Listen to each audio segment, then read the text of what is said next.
Students, how are you student. Last class में हमने जो है वो डिस्कस किया था कि आइडियल गैस और रियल गैस के बीच में डिफरेंस क्या है। आज हमारा जो टॉपिक है वो है बॉयल्स लॉ। तो बॉयल्स लॉ को समझने से पहले हम एग्जांपल जो है वो देख लेते हैं। सपोज कर लेते हैं कि हमने जो है वो एक सिलेंडर लिया गैस का,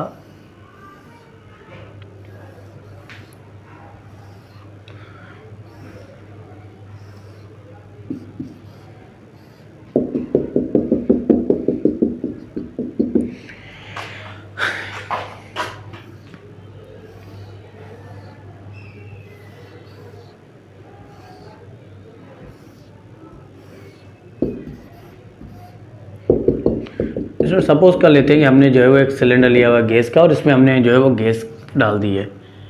इसमें जो गैस का अमाउंट दिया है हमने वो है 1 मोल। ठीक है, ये यहाँ पर मैंने 2 सिलेंडर बनाए तो है, लेकिन ये एक ही सिलेंडर है। ये उस सिलेंडर की इनिशियल स्टेट है, ये उस सिलेंडर की फाइनल स्टेट है। हमने इसमें जो गैस का अमाउंट डाला है वो 1 मोल है। इसमें अगर हम इसके वॉल्यूम की बात करते हैं तो आप देख सकते हैं इसने जो है वो इतना सारा वॉल्यूम ऑक्यूपाई किया हुआ है। तो यहाँ पर इसका जो वॉल्यूम है वो है V1। और अगर हम इसकी प्रेशर की बात करते हैं तो इसका प्रेशर भी होगा, उस प्रेशर को हमने माना P1। स्टूडेंट, हम जो है वो सिलेंडर के ऊपर जो पिस्टन लगा हुआ है इसको डाउनवर्ड डायरेक्शन में मूव करते हैं। जैसे हम इसको दबाएंगे, मूव करेंगे, तो मूव करने के बाद इसको जो है वो नीचे करने के बाद इसका वॉल्यूम बन जाएगा V2 और इसका प्रेशर हो जाएगा P2। स्टूडेंट, अगर हम यहाँ पर देखते हैं कि वॉल्यूम जो है वो V1 ज़्यादा है या V2 ज़्यादा है, तो आंसर है V1 ज़्यादा है और V2 जो है वो कम है। अब अगर हम जो मॉलिक्यूल्स हैं इनके बीच के डिस्टेंस की बात करते हैं तो मॉलिक्यूल का डिस्टेंस जो है वो कौन सी स्टेट में ज़्यादा है, इनिशियल स्टेट में ज़्यादा है या फाइनल स्टेट में ज़्यादा है, तो आंसर है कि जो मॉलिक्यूल्स का एक दूसरे से डिस्टेंस है वो इसकी इनिशियल स्टेट में ज़्यादा है, फाइनल में कम है। अगर डिस्टेंस इनिशियल स्टेट में ज़्यादा है तो यहाँ का प्रेशर कम है। ठीक है, तो प्रेशर की अगर हम बात करते हैं तो P1 कम होगा, P2 ज़्यादा होगा। यहाँ पर मॉलिक्यूल सारे एक दूसरे के करीब करीब हैं, जितने मॉलिक्यूल्स करीब होंगे वहाँ का प्रेशर ज़्यादा होगा। तो मैं यहाँ पर अगर लिखूँ तो वॉल्यूम जो होता है वो V1 ग्रेटर देन V2, और अगर हम प्रेशर की बात करते हैं तो P2 is greater than P1, और ये इसकी इनिशियल स्टेट होती है। ये इसी सेम जो है वो सिस्टम की फाइनल स्टेट होती है।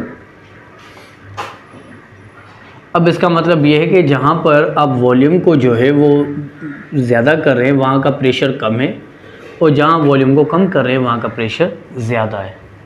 बस यही हमें जो है वो बॉयल्स लॉ बताता है। हम इसकी स्टेटमेंट को यहाँ पर लिख लेते हैं। बॉयल्स लॉ को हम जो है वो लॉ ऑफ कंप्रेसिबिलिटी भी कहते हैं। Boyle's law also known as Boyle's law, इसे हम law of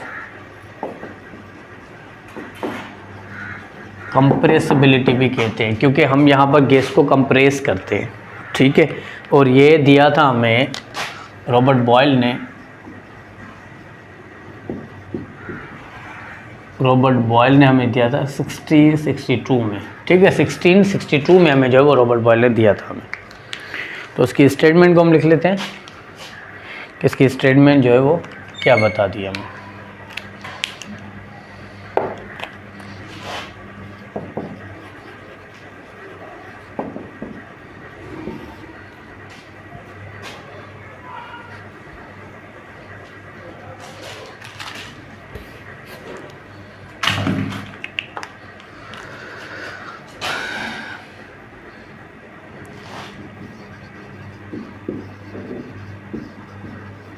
This law states that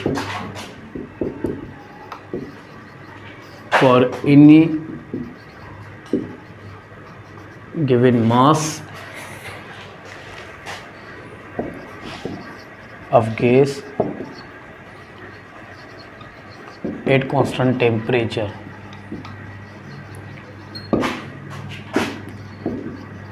volume is inversely proportional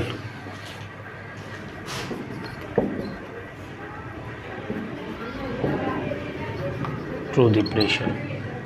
ठीक है, this law states that for any given mass of gas at constant temperature volume is inversely proportional to the pressure. आपको जो है वो temperature और amount of substance जो है उसको कांस्टेंट रखना है, तो जो वॉल्यूम होगा गैस का वो इनवर्सली प्रोपोर्शनल होगा प्रेशर के। आप प्रेशर को बढ़ाएंगे वॉल्यूम कम हो जाएगा, आप प्रेशर को कम करेंगे वॉल्यूम ज़्यादा हो जाएगा। स्टूडेंट अब हम इसी चीज़ की जो है वो मैथमेटिकल फॉर्म लिख लेते हैं।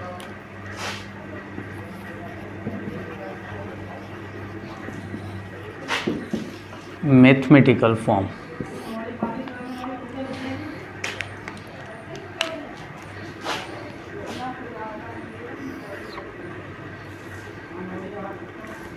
volume is inversely proportional to the pressure।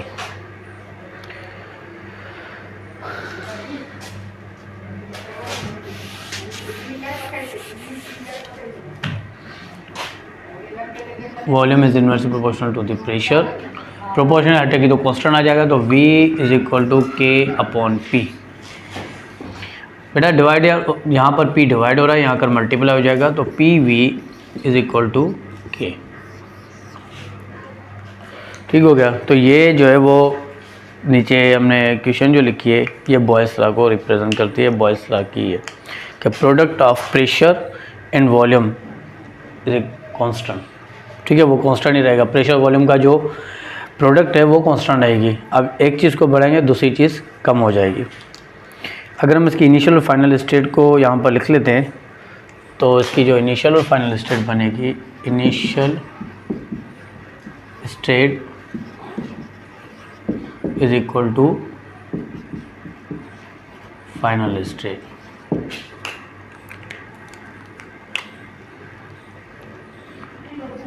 P1 V1 is equal to P2 V2। ठीक है स्टूडेंट्स, तो यहाँ पर हमने जो है वो उसकी स्टेटमेंट को लिखा। इसके अलावा इसकी मैथमेटिकल फॉर्म ये है। इसके बाद बॉयल्स लॉ को रिप्रेजेंट करने के लिए हमने इसको जो है वो स्टेटमेंट में तो लिखा। जी स्टूडेंट्स, तो स्टेटमेंट और मैथमेटिकल फॉर्म के बाद हम बॉयल्स लॉ को जो है वो ग्राफ की मदद से समझेंगे। तो यहाँ पर मैंने दो ग्राफ बना लिए। एक होगा PV ग्राफ और दूसरा होगा P1 अपॉन V ग्राफ। तो हम यहाँ पर हम जो है वो x एक्सिस में जो है वो वॉल्यूम को प्लॉट करेंगे, उसका यूनिट होगा मीटर क्यूब।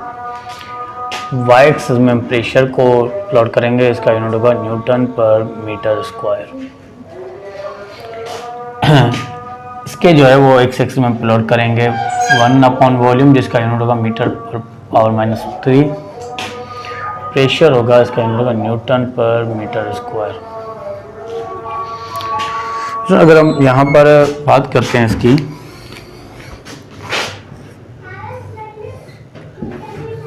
ये हमने गैस सिलेंडर बना लिया।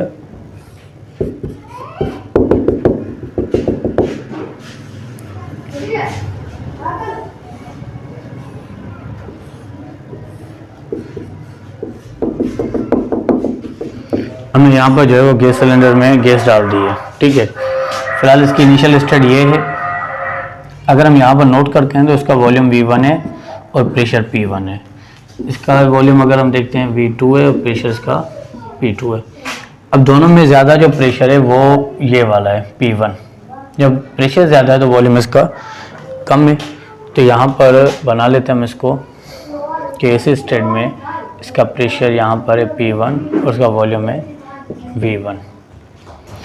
यहाँ पर अगर हम बात करते हैं तो वॉल्यूम बढ़ जाता है, प्रेशर कम है, तो यहाँ पर जो वॉल्यूम है वो इंक्रीज़ हो जाता है, V2 हो जाता है। लेकिन इसका जो प्रेशर है वो डिक्रीज़ हो जाता है, जो कि P2 हो जाता है। अब जो V1 है और P1 है इनको आपस में मिलाएंगे यहाँ से इस तरीके से आप इसको यहाँ मिलाएंगे। P2 की अगर हम बात करते हैं तो ये V2 से हम मिला देंगे। यहाँ पर दोनों डॉट्स को मिला देंगे यहाँ पर।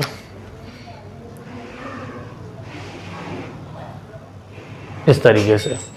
अब यहाँ पर जो आपको P और V का जो ग्राफ मिला है वो हाइपरबोलिक कर्व मिला है। यहाँ पर हम लिखेंगे इसको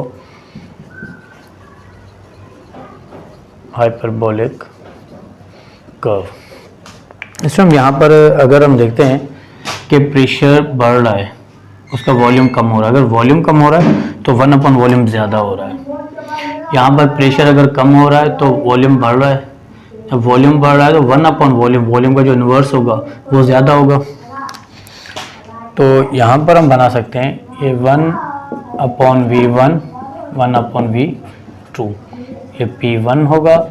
इसके अलावा ये जो है वो P2। अब प्रेशर अगर हमारा कम था तो 1 अपॉन जो है V1 भी कम था। उसके अलावा जब आपने प्रेशर बढ़ा दिया तो 1 अपॉन V2 भी बढ़ गए। यहाँ पर जिस तरीके से तो डॉट्स आएंगे यहाँ पर, इन डॉट्स को हम मिला देंगे लाइन की मदद से।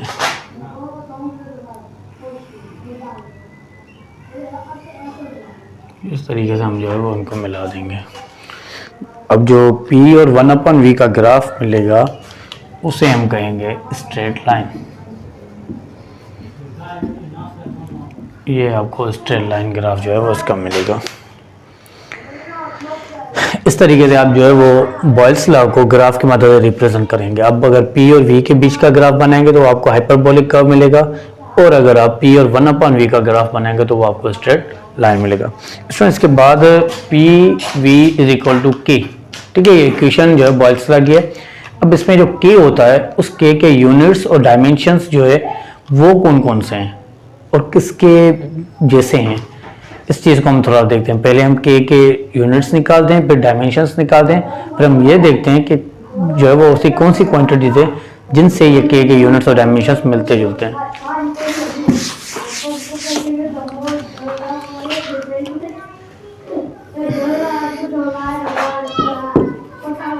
Units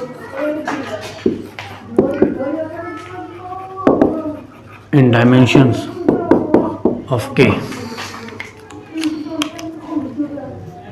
PV is equal to K, K is equal to, बेटा P का जो यूनिट था वो था पास्कल और V का होता है मीटर क्यूब। हमें पता है pressure is equal to force upon area, force का यूनिट होगा न्यूटन, अपॉन एरिया का होगा मीटर स्क्वायर, बराबर होगा पास्कल के। तो पास्कल बराबर होगा न्यूटन पर मीटर स्क्वायर के, तो K is equal to newton per metre square into metre cube.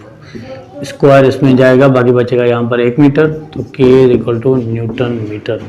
K is equal to हमें मालूम है F is equal to ma, तो न्यूटन बराबर होगा मास का होगा किलोग्राम, एक्सेलरेशन होगा मीटर पर सेकंड स्क्वायर। तो न्यूटन जो है बराबर होगा किलोग्राम मीटर पर सेकंड स्क्वायर इंटू मीटर। तो K is equal to kilogram metre और मीटर, मीटर स्क्वायर पर सेकंड स्क्वायर। ये यूनिट्स आ गए K के। अगर हम उसके डायमेंशंस की बात करते हैं तो उसके डायमेंशंस आएंगे K is equal to kilogram की डायमेंशनल सिंबल M, मीटर की डायमेंशनल सिंबल L, उसके ऊपर स्क्वायर आएगा T पावर -2। तो ये डायमेंशंस आ गए K के। तो इस तरीके से आपने जो है वो K के यूनिट्स और ये इसका होगा डायमेंशन, ठीक है, इसके डायमेंशंस जो है वो आ गए। अब यहाँ पर अगर हम ये डायमेंशन देखते हैं तो ये वर्क के, पावर के और टॉर्क के भी, सॉरी वर्क के, टॉर्क के और एनर्जी के डायमेंशंस भी यही होते हैं। तो the dimensions of K is same as that of work,